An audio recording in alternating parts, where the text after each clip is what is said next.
O senador Marcos Rogério discursou durante a audiência pública no Senado que ouviu o jornalista português Sérgio Tavares, que foi detido ilegalmente pela Polícia Federal ao ingressar no Brasil para cobrir a manifestação pelo Estado de Direito com o ex-presidente Jair Bolsonaro em São Paulo. Marcos Rogério elogiou a bravura do jornalista, que voltou ao Brasil para lutar pela liberdade dos brasileiros, mesmo após ser perseguido pelo Estado brasileiro.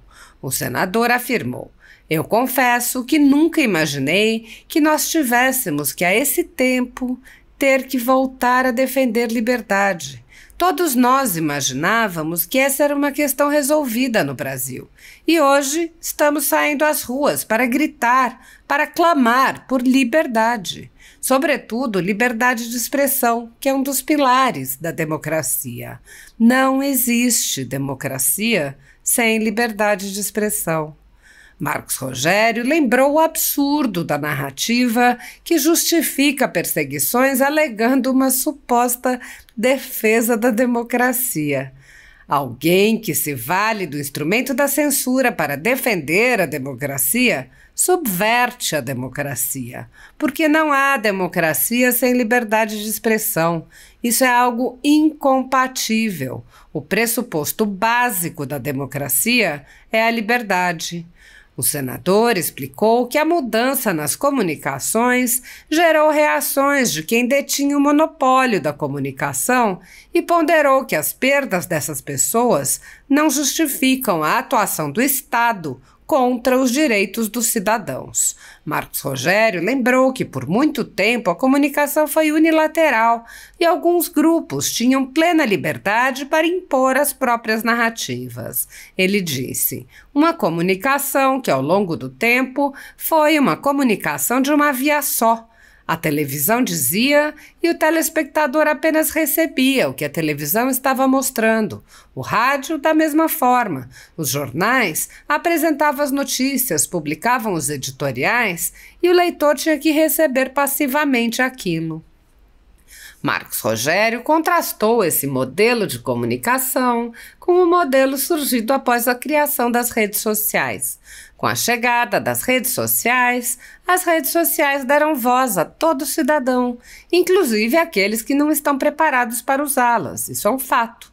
Ele questionou: "Nós entendemos que no meio desse turbilhão de coisas há muitas pessoas que não estão preparadas para o uso pleno desse instrumento.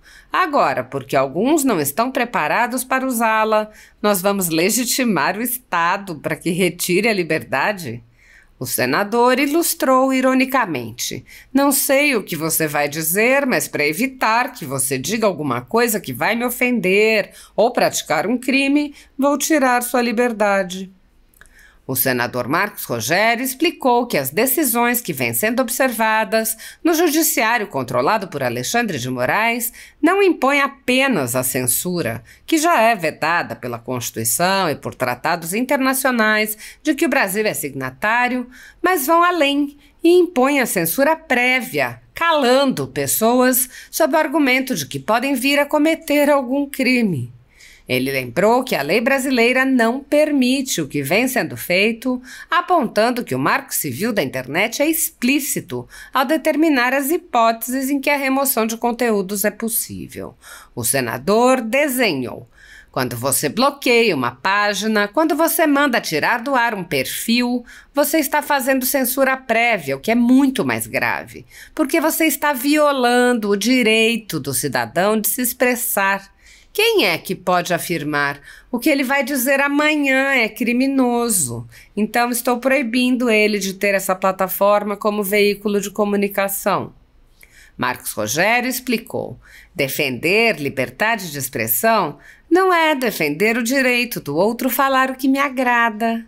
Defender liberdade de expressão é, sobretudo, o exercício de defesa daquilo que eu abomino.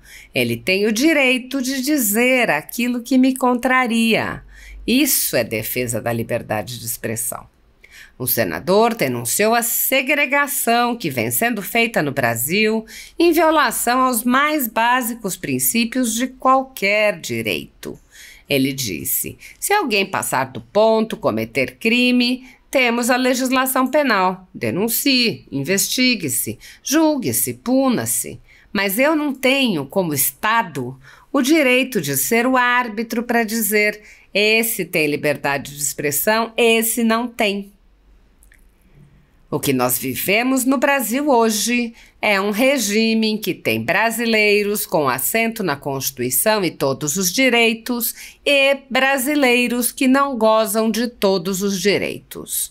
Marcos Rogério concluiu: nós não temos dois Brasis. A Constituição não consagrou brasileiros de segunda classe. E com esse modelo de perseguição implacável à liberdade de expressão, nós estamos colocando Brasis diferentes dentro do mesmo espaço territorial.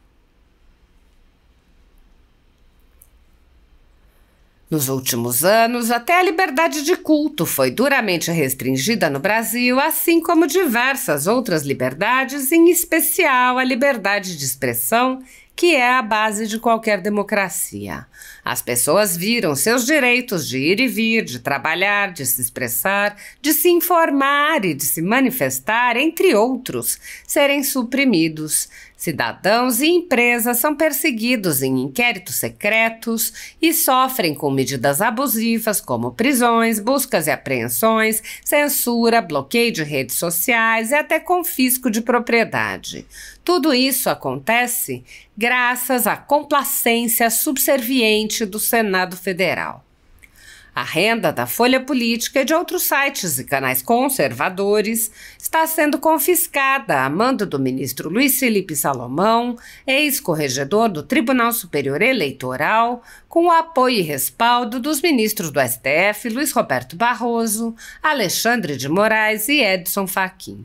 O confisco da renda é indiscriminado e atinge todos os vídeos produzidos pelo jornal, independente de tema, data ou qualquer outro fator, em evidente censura direcionada a pessoas e empresas específicas. Toda a renda de mais de 20 meses do nosso trabalho é retida sem qualquer justificativa jurídica. Anteriormente, a sede da Folha Política foi invadida e todos os equipamentos do jornal foram apreendidos a mando do ministro Alexandre de Moraes em inquérito que foi arquivado por falta de indícios de crime. Se você apoia o trabalho da Folha Política e pode nos ajudar a manter o jornal, doe qualquer valor à empresa Raposo Fernandes utilizando o QR Code que está visível na tela ou use o código PIX ajude@folhapolitica.org. Caso não utilize PIX, há a opção de transferência bancária para a conta da empresa Raposo Fernandes, disponível na descrição deste vídeo e no comentário fixado no topo. Com a sua ajuda, a Folha Política poderá se manter firme e continuar o seu trabalho. PIX ajude@folhapolitica.org. Assista. Ok? Senhor presidente, senhoras e senhores senadores, deputados, deputadas, na verdade, senhor presidente, eu me inscrevi e não vou fazer nenhum questionamento ao jornalista Sérgio Tavares, porque estava acompanhando do gabinete, né, as falas dele nesta comissão e aqui chegando tive a oportunidade de ouvir o seu depoimento, seu testemunho em relação ao que aconteceu quando ele teve a abordagem atípica na entrada no Brasil e a visão que ele tem em relação a todos os fatos que ele mencionou aqui. Fala com muita clareza, né, com muita firmeza sobre tudo isso. Então eu queria, na verdade, cumprimentar, né, o Sérgio, sobretudo pelo amor que ele tem ao Brasil, pelo amor que ele tem ao nosso país, né? Somos países irmãos, e vê-lo aqui defendendo com tanta bravura, né, valores que são caros para todos nós brasileiros, o valor da liberdade, né? E eu confesso que eu nunca imaginei que nós tivéssemos que, a esse tempo, né, ter que voltar a defender liberdade. Todos nós imaginávamos que essa era uma questão resolvida no Brasil, e hoje nós estamos saindo às ruas para gritar, para clamar por liberdade, né? Sobretudo liberdade de expressão, né? Que é um dos pilares da democracia. Não existe democracia sem liberdade de expressão, né? E eu disse recentemente num evento que eu participava, o presidente Petecão, alguém que se vale do instrumento da censura para defender a democracia, subverte a democracia, porque não há democracia sem liberdade de expressão. Isso é algo incompatível, né? O pressuposto básico da democracia é liberdade.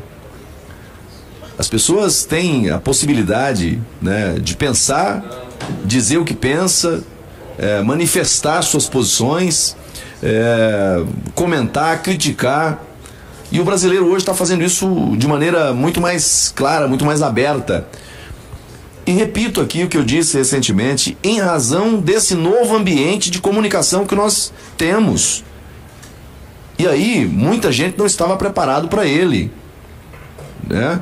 Eu sou da época, embora jovem, todos nós aqui, nós vivemos essa transição de modelo de comunicação. Uma comunicação que ao longo do tempo foi baseada, comunicação de uma via só. A televisão dizia e o telespectador apenas recebia o que a televisão estava dizendo, né, mostrando. O rádio da mesma forma. Os jornais apresentavam as notícias, né, publicavam os editoriais, e o leitor tinha que receber passivamente aquilo. Com a chegada das redes sociais, as redes sociais deram voz a todo cidadão. A todo cidadão. Inclusive àqueles que não estão preparados para usá-las. Isso é um fato. Nós entendemos que no meio desse turbilhão de coisas, há muitas pessoas que não estão preparadas para o uso, o pleno desse instrumento. Agora, porque alguns não estão preparados para usá-la, nós vamos legitimar o Estado para que retire a liberdade? Ou eu não sei o que você vai dizer, mas para evitar que você diga alguma coisa que vai me ofender ou praticar um crime, então eu vou tirar a sua liberdade. E eu disse no plenário dias atrás aqui no Senado Federal que o problema é que nós não estamos diante apenas de um mecanismo de censura, porque censurar é você olhar um conteúdo e identificar nesse conteúdo elementos de crime, crimes contra a honra, crimes contra o interesse público, crimes por fazer apologia a um crime. São várias as possibilidades de você identificar em alguma coisa conteúdos criminosos. E aí, então você decide dentro do devido processo legal pela exclusão daquele conteúdo. E a lei, a nossa lei, o nosso Marco Civil da Internet, lá no artigo 19, ele vai dizer as hipóteses que há para a retirada de conteúdo. E quando ele vai dizer das hipóteses que há para a retirada de conteúdo, e eu tive a oportunidade, como deputado federal, participar da elaboração dessa lei, que faz 10 anos hoje, nós deixamos claro, o magistrado, ao analisar o pedido, ele tem que identificar qual é o ponto que deve ser alvo da repreensão do Estado, alvo da ação do Estado. Olha, essa matéria apresenta tais elementos, né, tais informações que são consideradas criminosas e que, em razão disso, deve o provedor retirá-la imediatamente. E lá no parágrafo único, o legislador vai reforçar, sob pena de nulidade ou de invalidade, o termo é outro, mas ele tem que identificar exatamente qual é o ponto. Agora, quando você recebe uma decisão, pega uma decisão que alguém manda derrubar a página de alguém, o perfil de alguém, isso ofende o Marco Civil da Internet. Isso é ilegal, é inconstitucional. E aí, senhor presidente, nós não estamos diante da censura. Porque, repito, censura é você olhar para um conteúdo e identificar nele uma matéria criminosa e você manda retirar de circulação aquela matéria. Quando você bloqueia uma página, quando você manda tirar do ar um perfil, Você pratica censura prévia. O que é muito mais grave, porque você está violando o direito do cidadão se expressar. Quem é que pode afirmar, não, o que ele vai dizer amanhã é criminoso, o que ele vai dizer na semana que vem é criminoso, então eu estou proibindo de ter essa plataforma como veículo de comunicação. Então, senhor presidente, me perdoe, nós estamos aqui a defender, e eu vou dizer, defender liberdade de expressão não é defender o direito do outro falar o que me agrada. Defender liberdade de expressão é, sobretudo, um exercício de defesa daquilo que eu abomino. Ele tem o direito de dizer aquilo que me contraria. Isso é defesa da liberdade de expressão. E se passar do ponto, cometer crime, nós temos a legislação penal. Denuncie, investigue, julgue, puna-se.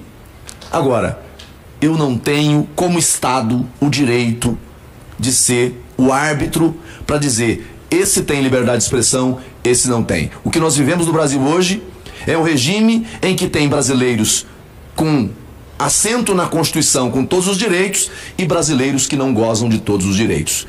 Nós não temos dois Brasis. A Constituição não consagrou brasileiro de segunda classe.